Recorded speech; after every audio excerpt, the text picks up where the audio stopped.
in my 20s now. I'll be on 29. I'm ready to turn 29.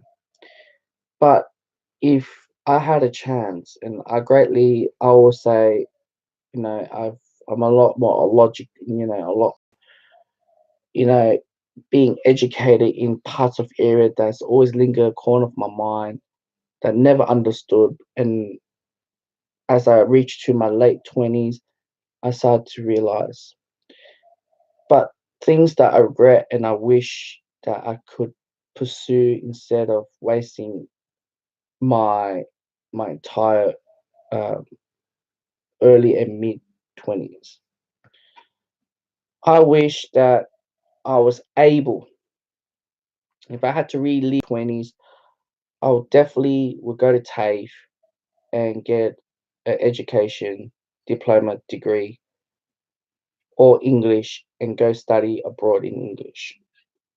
Having that diploma or Cert 4 will able and be recognized by especially China or other countries that has requirements. And also, I wish that I've studied Cert 4 training and assessment, which allowed me to be a teacher as well. Um, which can also can get me back to Australia and to I can study whatever and work in whatever the industry, whether it's mechanic or healthcare sector or anything that I like, and worked in a couple of years and be educated back to Australia. And the reason why I'm saying this is because we are very narrow, especially living in Australia or countries who are living not many neighbors around. All right. The reason why I'm saying this is because we are so limited on knowledge. We're so focused on our bubble, on our isolation. And when you do think of that way, you think of narrow minded. You rely on everything what's being pumped on the news.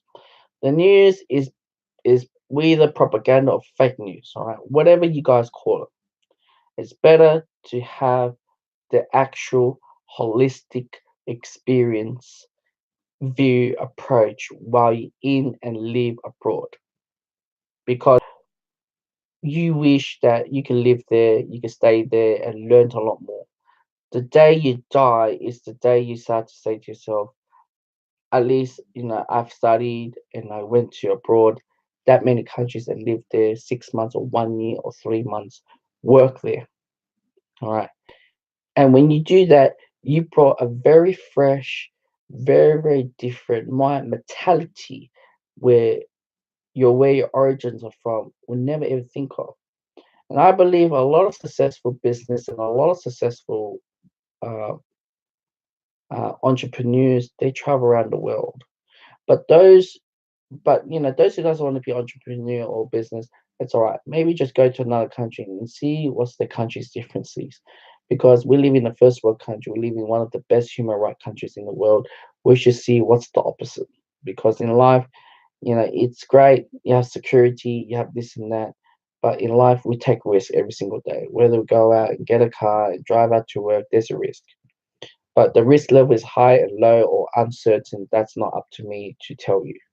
Life, you should take the risk. Life should always learn and gain valuable lessons, experiment, and masters and apprentices from different cultures. If I had to relive my 20s, that was something that I'll go through. And also, that enables me to not be, self-relying on everything. Because if you look at those people who live abroad, they are very, very independent because they're on their own. And I wish that I could build that skill because I'm actually classified as probably a snowflake, so I'm scared of doing this, scared of that. Not in that place that I will say, oh, I'm scared of everything. I get triggered at everything. And I think the generation that we go through in the Western world having this human right not to hit, not to smack, not to do this, that is unethical, that is not the social norm. You should try, and there's too much laws and law enforcement procedures are in place in this sort of stuff. There's a reason why Thailand is one of the world's most tourists traveled in the world because it's completely opposite to the Western world. Basically, it's completely different. There's no HNS, not that strong. It's not everything that's strong. And look at them. They're vibrant. They're surviving. There's a 24 hours market of food or night lifestyle. You go to the Western world. The only time you go out is probably go to the pub.